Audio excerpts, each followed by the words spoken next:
first, I didn't believe it either. Neither did I. Wait, did I miss the part where you explain what the hell you were talking about? Also, narration. Sometimes these gods have children with humans, called half-bloods. And Voldemort hates those assholes. 4 of these children were headed to Camp Half-Blood. That's racist. Treetop weaponry. Also, with this insane kind of accuracy at whatever invisible distance this is, why not just throw multiple treetops? Something's wrong with this scene that I can't quite put my finger on. Probably because it looks fake as shit. As Talia lay dying, her father, Zeus, found another way for her to live. Anything but a tree.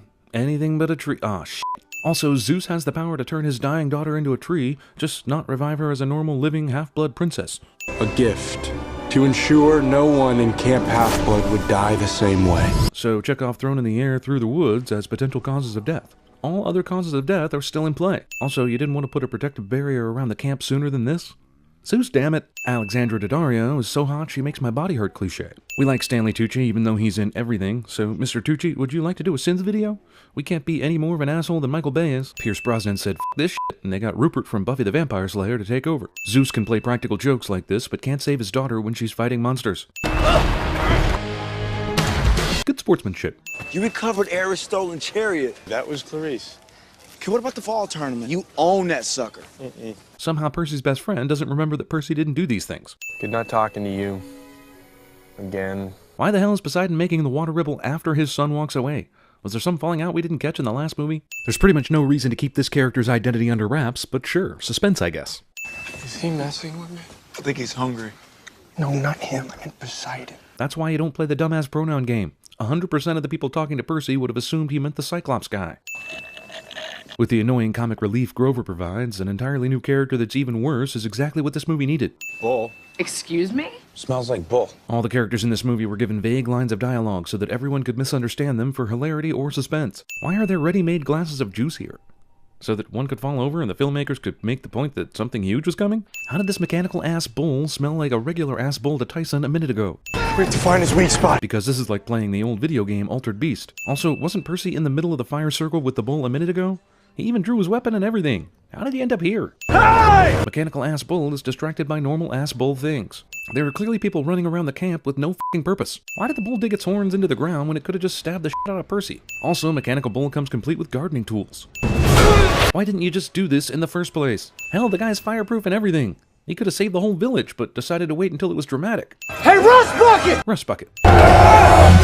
This motherfucker is stupid. What, is he out of fire? No. While this camera angle makes it look like Percy hit a huge, wide area to throw this thing into the bowl and save the day, this is what that looks like on the outside.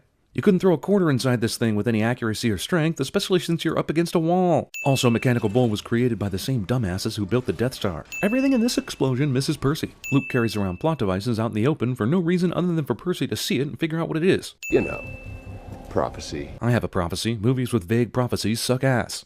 Oh my god. Yeah, they're pretty spectacular. Oh, you were making an exclamation and then putting a twist on it. Never mind. Zeus just doesn't have the power to keep his daughter alive, even in tree form. Luke poisoned the tree. I figured that out completely when I saw him carrying around that blue bottle for no reason. Luke let the bull in. It looked like the bull completely shattered the barrier, rather than being let in, but sure. Let's stick to that inaccurate account of the events. Also, it might have been in Luke's best interest to inform all the bad guys that he was going to poison this tree, and they could have destroyed Camp Half-Blood, but nah, you really should try and find some obscure mechanical bull to do the job. When you come back down, we'll talk some more. Assuming you're still sane, that is. Or I could just tell you this easy-to-remember prophecy myself and spare you the possible insanity. Oracle storage. They destroyed Cronus and banished his remains to the depths of Tartarus. Olympian gods took no more precautions than the people who buried Parallax. Only one half-blood child of the 3 eldest gods can defeat him. Because reasons. It's Olympus to preserve or raise. And that is raise with a Z, as in destroy, I asked. Oracle is perfectly ready to clear up grammar and spelling issues with the prophecy, but not provide answers as to what some of it means. That or Percy simply didn't ask. You are the only living half-blood heir of Zeus, Hades, or Poseidon. The prophecy could refer only to you. And because I'm sticking to this arbitrary rule that half-blood has to mean half-human in every context no matter what, we won't even bother to bring up the Cyclops dude. I'm surprised you want to go along with her on this, Mr. Undershirt. Underwood. Whatever. Nothing makes silly comic relief characters more hilarious than forgetting people's names constantly. We're guarding too. I guess none of these guards have ever witnessed suspicious behavior before? I'm not going with the Cyclops. Let me guess, the monsters we saw at the beginning of the movie that killed Zeus's daughter were Cyclopes, and she mistrusts Tyson because of that thing that happened 10 or so years ago? But that'll be some huge reveal later, I guess. It makes the mystical look normal. This seems made up so that Tyson could have 2 eyes and they could save on the special effects budget. Extreme makeover alert. There just happens to be a mystical cab that takes mystical people places. How do you turn a profit running this kind of business? Timber split! This whole scene is one of the most obnoxious things ever put to film. I'm gonna go ahead and give it 5 sins. Oh, no, you didn't! Oh, f*** you. Didn't that prophecy say you're gonna make it till at least 20? Now we know why there's a mystical cab out of nowhere in this story. They have important prophecy information crucial to the plot. What do you know about the prophecy? Didn't you get the prophecy from the Oracle herself? What more information could they possibly have? I think we're in Olympus. Hail to you, great Zeus! Look, the guy who just rattled this off The fleece is guarded by Polyphemus. Captured Odysseus? Lives in Circe land? is not mistaking Washington, D.C. for Olympus. An extra shot of nectar. You mean there are mystical creatures everywhere just hanging out, working at coffee shops? How did Grover know that this girl was one of them when she obviously didn't know that he was one of them? These guys are just waiting for Percy and crew in Washington, D.C.? What, do they have some sort of demigod GPS or something? Did they know the cab would randomly take them here and drop them off? We saw Luke use this earlier, but it seems a terribly useful device that could transport them anywhere they want to go at any time. Later we find out they're sailing to the Sea of Monsters. Why not just transport there? Luke has Grover. So Luke just happens to be looking for the exact same golden fleece Annabeth randomly researched on her iPad? Lucky for Luke, Annabeth figured this completely random thing out, because how else would he have been able to kidnap a satyr to help him find the fleece? But we don't know where he is. I know someone who does. I know someone who does cliché. Also, this person is located in Washington, D.C., and he's just a short walk away.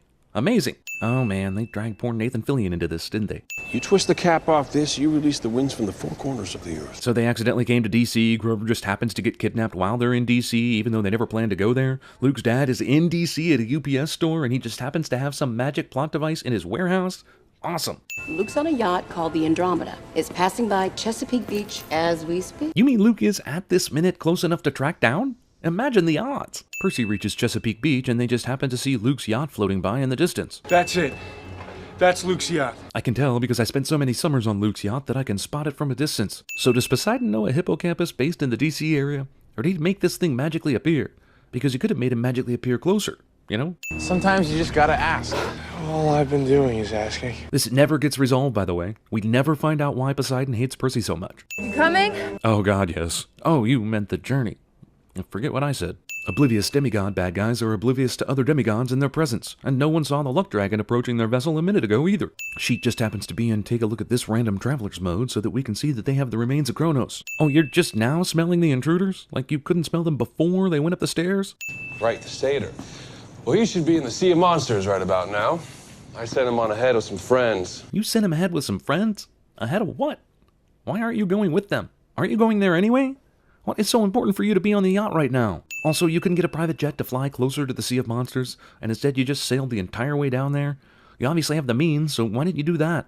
Not to mention the magical transporting thing. Wasn't easy to find. I had to crawl through the depths of Tartarus itself, and then Cleveland. That's hilarious. That explains so much. And it's amazing how American-centric these Greek gods continue to be in this series. Bad guys hung Annabeth's backpack nearby for no particular reason, instead of just throwing it overboard, or keeping it in a safe place. That's genius. Really? He can't use his water superpowers to bring that engine back up, or have Percy do it? Really? We were told that this Hercules wind power thing called winds from the 4 corners of the earth, making it sound like this super impressive powerful thing. But it appears as though this is its only real use. Shouldn't he be blowing this yacht away right now? Just take it slow. Does he have a choice in how slow this magical Hercules wind thermos works? The Cyclops killed her. Everyone else in the world would have just said, a Cyclops killed Dahlia, instead of playing the pronoun game. I should have used 2 hands. Or you could call on your dad to throw it back, or use Percy's water powers to get it back, or call Aquaman since he's not busy. What is this stuff? Prometheus. They prefer dead Confederate sailors whose lives have been given in tribute to Ares. But zombies is fine. Then why did all these other zombie dicks look up like Annabeth had just said the wrong thing? You should watch what you eat. Oh, f*** you. Just don't forget. Clarice talks in sentence fragments so that Percy has to ask what the hell she means by that. But instead of being able to read Greek, I can see map lines. Something that was never brought up until now, but plot. 30, 31, 75, 12. Hey, those are the numbers the taxi lady said. That's fortunate. Tyson, let go of my hand. both of your hands were gripping the windshield just before this stupid remark. How did Grover get this disguise? And I guess Cyclopes are supposed to be dumb and half blind, but can he not see the other two eyes that are obviously sticking out from under the fake eye? This is too dumb to be true. Half-blood! You can smell the half-bloods and you can see them at a distance, but you couldn't smell or notice the freaking satyr just because he put on a disguise? Yeah, she's dead. I mean, geez, she didn't break one bone or go unconscious or anything. Give me that fleece! Pointless demands. How did he know this was propping up the boulder? No matter what, convenient boulder is convenient, for sure. I didn't know you guys had it in you. Movie steals the villain gets there right after the item is acquired thing from Indiana Jones. No! Sure, he's dead. I mean, unless you're 5, you believe that. And speaking of Indiana Jones, here's a Raiders of the Lost Ark finale waiting to happen. Minus the roller coaster, this is the exact same thing. People tied to posts, large mysterious crate, guy who stole an important item from the main character. Yeah, I'd say this is darn near the same thing. Lord Kronos, he who was betrayed by his sons. Does this really require a ceremony? Also, why does putting the fleece on the crate bring Kronos back to life? Wouldn't you have to put it on his actual remains? Damn it! Did they leave him with his weapon? The water. It healed me. But not all the way yet, so that we can see the final touches of the healing on screen. These assholes hug it out while a battle rages and Luke hasn't even been subdued or beaten up or defeated yet. Not to mention pull off the fucking fleece before Kronos comes back to life. He rises. Unnecessary explanations. These guys went to the Prometheus school of running away from things. The problem with this monster is that he lunges for victims in slow motion. Cut out the slow motion, you might kill some fools. Well, don't just stand there, dude. Keep swinging. Your sword obviously works, so what are you staring at Kronos for? You want to know who gave me this sword? No, just start swinging it into his flesh. What the f*** are you waiting for? Why doesn't he just throw Percy Jackson down to the ground like he scored a game-winning touchdown in the Super Bowl right now? Grover is surely dead from this fall. How did everyone here blank on the monster that just got up and was about to stab Annabeth in the back? How did you miss that shit? Anyway, good thing they got that fleece, huh? Well, I think you should be the one who Gets to do the honors. Instead of just throwing the fleece on the tree immediately, they had to go back into camp, show everyone they had the fleece, and then figure out who was best suited to put the fleece on the tree. This asshole tree could have died in that time. Finding out you have a destiny is a lot like finding out you have a half-brother who's a Cyclops. Might not be as bad as you think. It was pretty bad. Wait, she grew as a tree all this time, but still grew into a teenager while petrified in the ground? Get the f*** out of here. Come on, help her. The chick has a tree growing out of her. How in the world do you simply pull her out of the ground like this? Maybe the Oracle meant Talia all along. What, are you aware that you're in a movie trying to get another sequel or something? No, the Oracle did not mean Talia. The whole f***ing prophecy pointed to events that happened in this movie. Also, they left this crate out in the open. Shit, that's worse than giving it the parallax treatment. Also, why is it glowing? If Kronos had the ability to come back to life without the fleece all along, why didn't he just do that? And why did his remains bother going back into the crate in the first place? Holy Zeus, I'm confused.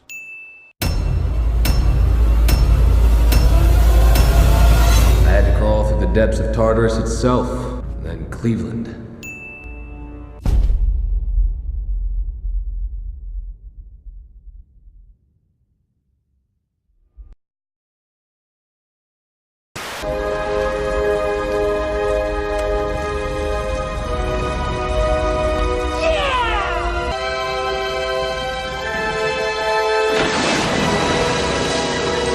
You will know vengeance. Become vengeance, dude. Ah, she's all right. You tell me. Become wrath. There she blows.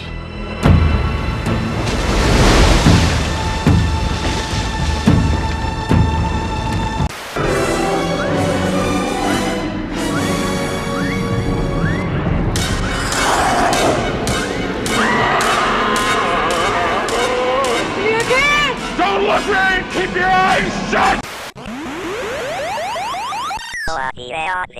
You seem happy? You're happy. I hate that. A certain flower or a whiff of smoke can bring up experiences long forgotten. If it's to last, then the getting of knowledge should be tangible. It should be smelly. Can I get 450 half-calf no-whip lattes? And an extra shot of nectar.